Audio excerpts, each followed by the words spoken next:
नमस्कार। आप सुन रहे हैं द बॉलीवुड रेडियो और मैं हूं आपके साथ अनूप आकाश वर्मा। दोस्तों, ये किस्सा रणधीर कपूर सुना रहे हैं, लेकिन बात राजीव कपूर की फिल्म राम तेरी गंगा मैली की है। फिल्म तो दरअसल राज कपूर की थी, लेकिन राजीव कपूर इस फिल्म में हीरो थे। कपूर खानदान की पीढ़ियां लंबे समय से बॉलीवुड पर राज करती आ रही हैं। ऐसे में इस परिवार से कई यादगार चीज़ें भी इस इंडस्ट्री को मिली। ऐसे में अब हाल ही में दिग्गज एक्टर रणधीर कपूर ने अपने पिता दिवंगत अभिनेता और निर्देशक राज कपूर से जुड़ी कुछ दिलचस्प बातें साझा की। उन्होंने उस दिन को याद किया जब राज कपूर और रणधीर ने दिल्ली में एक शादी समारोह में मशहूर गीतकार रविंद्र जैन को एक राधा एक मीरा गाते हुए देखा था।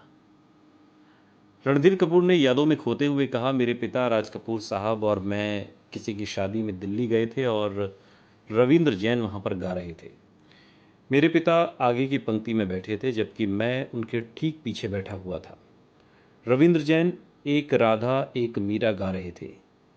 मेरे पिता को वास्तव में ये गीत इतना पसंद आया कि उन्होंने उनसे एक बार फिर इसे गाने का अनुरोध किया।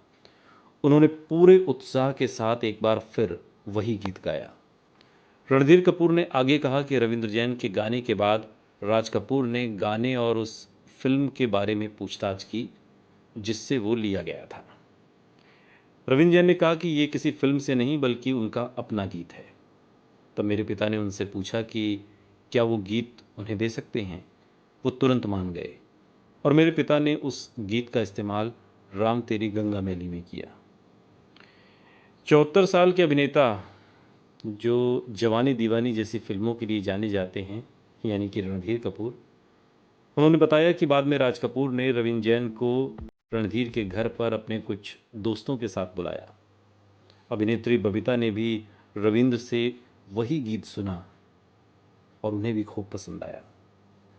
रणधीर कपूर ने आगे कहा कि कैसे ही अगले ही दिन जब स्टूडियो गए तो उन्हें पता चला कि राज कपूर और रविंद्र जैन पुणे के एक फार्म हाउस में गए थे और 5 दिनों के भीतर फिल्म राम तेरी गंगा मैली के सभी जो गीत थे वो तैयार हो गए। रणधीर कपूर ने कहा कि रविंद्र जैन अब तक के सबसे प्रतिभाशाली संगीत निर्देशकों में से एक हैं।